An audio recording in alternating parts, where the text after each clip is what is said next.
is feeling this lunar eclipse energy. What I'm finding really interesting is that when the solar eclipse came through in the solar, my body wanted to move and run and burn energy.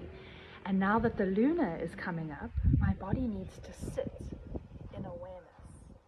Isn't that interesting?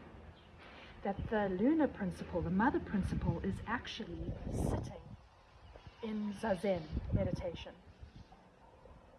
I find that fascinating. When I first spent time at Bodhi Zendo at the feet of Master Amy Sami, I was in there with all my Kundalini Shakti, and I was like fighting meditation hard. I was like, this is so masculine. Where is the feminine even in this zazen? You know, we were in a session with him, and he looked at me and he was like, oh, I find sitting meditation to be very feminine. Because you're watching, you're listening, you're observing. He said, that's very soft, that's very feminine. And he gave me total pause. I was just like, oh yeah.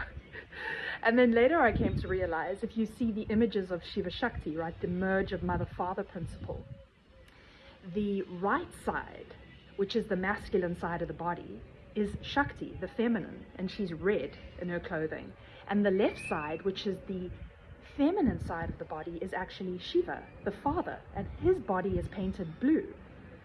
And he's got a crescent moon on his head.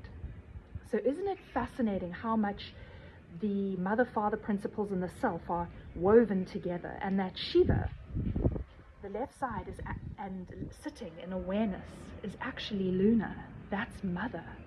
To move the body and burn energy and push and pulse and sweat, that's actually yang, that's father, right? Isn't that fascinating? And I used to think like, oh, sitting meditation is so masculine. I'm like, no, it's actually the highest form of feminine. And I just find my body asking me to sit in awareness because I have a lot of things that I need to just witness in myself for my own process. And this is actually Tantra, what I'm just talking to you about now. It's being so in tune to the body and how it's correlating to the seasons, the wheel of the earth, and doing practices that the body requires in the day, in the moment, in the cycle, in the energy, and just feeling into the body so deeply that you intuitively do that. It's already written there, but Tantra is the path of fully immersing into nature and working with it.